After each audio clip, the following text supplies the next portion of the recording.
The CEO watched a quiet janitor draw 3 circles on the floor. 7 minutes later, an engine every expert had declared impossible roared to life, exposing the astonishing truth about genius, humility, and leadership nobody expected to witness that day at T. Greystone Motors. Failure carried a price few could afford. Engineers with prestigious degrees had spent 3 exhausting weeks trying to revive the company's revolutionary racing engine. Deadlines slipped, investors grew impatient, and CEO Victoria Langston watched millions disappear while every expert admitted the impossible. Hope slowly surrendered to frustration. Victoria demanded another emergency meeting inside the silent testing facility. 20 senior engineers surrounded the disabled prototype, presenting complicated theories supported by expensive simulations. Every explanation sounded convincing, yet the engine remained lifeless. Across the room, maintenance worker Ethan Cole quietly swept the spotless concrete, unnoticed by everyone except security. Ethan had worked nights for nearly 2 years. Officially, he cleaned workshops, emptied trash bins, and organized forgotten equipment. Nobody cared that he spent every lunch break studying blueprints left behind on tables. His calm curiosity attracted ridicule from technicians who believed knowledge belonged only to decorated professionals and executives.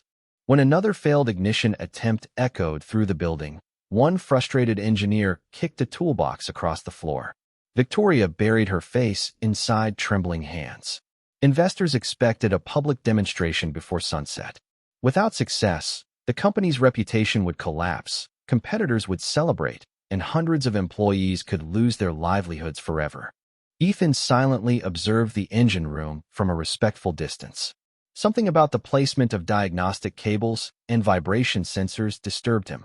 Years earlier, before life unexpectedly changed, he had learned lessons impossible to forget. Those lessons whispered that everyone examined the machine while ignoring the invisible conversation surrounding its movement entirely.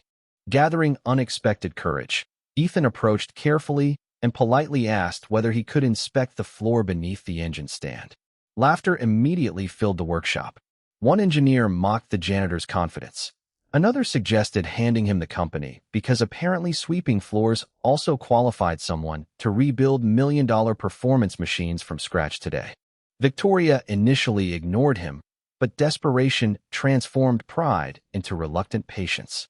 She crossed her arms and said, "You have exactly 7 minutes. After that, security escorts you outside, and we continue with professionals." The room erupted with sarcastic applause, convinced entertainment had replaced engineering during the company's darkest afternoon ever. Without touching the engine, Ethan borrowed a piece of white chalk from a construction cart. Instead of examining pistons or electronics, he knelt beside the testing platform and slowly drew 3 perfect circles across different positions on the concrete floor. Confused whispers spread faster than disbelief through every watching employee nearby. The chief engineer laughed loudly enough for everyone to hear. "We hired a janitor, not a magician." Victoria narrowed her eyes, uncertain whether she had made another costly mistake. Ethan ignored every insult. His attention never left the circles. Instead, he asked someone to gently rotate the crankshaft manually once. As the crankshaft completed its slow movement, Ethan watched tiny vibrations ripple through the chalk circles. The lines revealed something invisible to expensive computers. One circle vibrated differently, exposing microscopic resonance traveling beneath the engine stand. Ethan smiled quietly because the problem had finally introduced itself without speaking a single word. He requested thin steel shims, surprising everyone again. The engineers protested that adding shims beneath mounting points violated recommended specifications. Ethan calmly explained nothing was wrong inside the engine.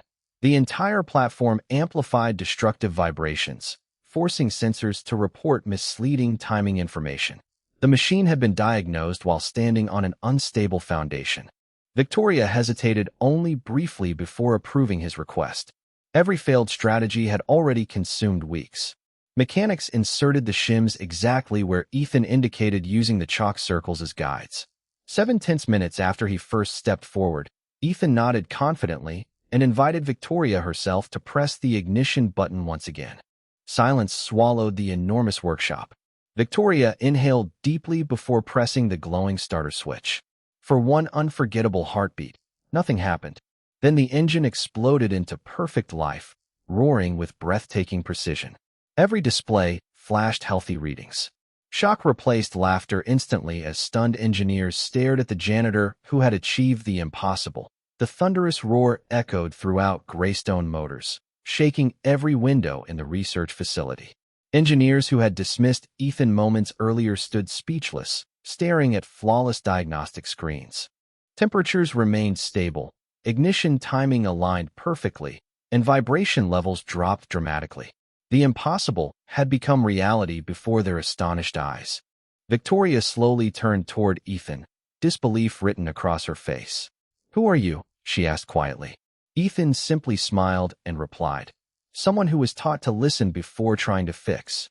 His answer puzzled everyone, but his calm confidence suggested years of experience hidden beneath humble work clothes. The chief engineer struggled to accept what had happened. He repeated every diagnostic procedure, expecting the engine to fail again. Instead, it performed even better than laboratory predictions. Every measurement confirmed Ethan's explanation.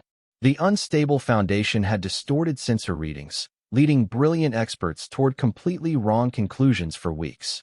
Victoria invited Ethan into the executive conference room immediately after the successful test. Around the polished table sat department heads who had never acknowledged his existence. Now they watched him with cautious respect. She asked him to explain exactly how 3 simple chalk circles uncovered a problem sophisticated computers completely overlooked. Ethan described resonance using everyday language instead of technical jargon. Every structure possessed its own rhythm, he explained. When machinery and foundations fought each other, invisible vibrations created misleading information. The chalk circles merely revealed those hidden movements. His grandfather, an old race mechanic, had taught him this forgotten diagnostic method decades earlier.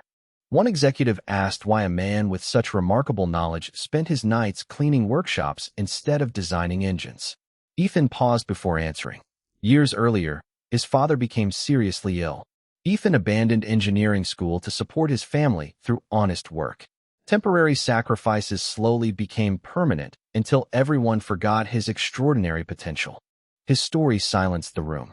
Victoria realized her company nearly ignored one of the greatest mechanical minds she had ever encountered simply because his uniform carried a maintenance badge instead of an executive title. She understood talent often arrived quietly, wearing ordinary clothes instead of expensive suits and prestigious credentials. The following morning, news spread across Greystone Motors faster than any corporate announcement.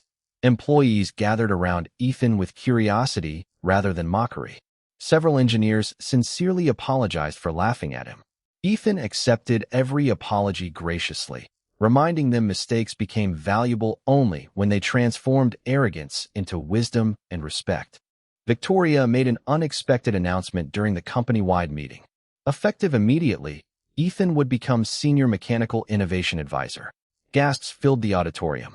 She explained promotions should reward demonstrated ability rather than appearances or assumptions. Excellence, she declared, deserved recognition regardless of where someone began their journey inside the organization. Ethan accepted the position with one important condition. Every month, the company would host open innovation sessions where every employee, from janitors to interns, receptionists to senior engineers, could present ideas without fear of ridicule. Victoria immediately agreed, recognizing brilliant solutions often emerged from unexpected voices willing to observe differently. Months later, those innovation sessions transformed Greystone Motors completely. Assembly workers suggested manufacturing improvements. Security guards identified logistical weaknesses. Administrative assistants streamlined communication systems. Productivity increased dramatically because people stopped competing for recognition and started contributing without worrying whether their job titles granted permission to think creatively or speak honestly. The revolutionary racing engine launched successfully before international audiences, earning widespread admiration for its reliability and performance.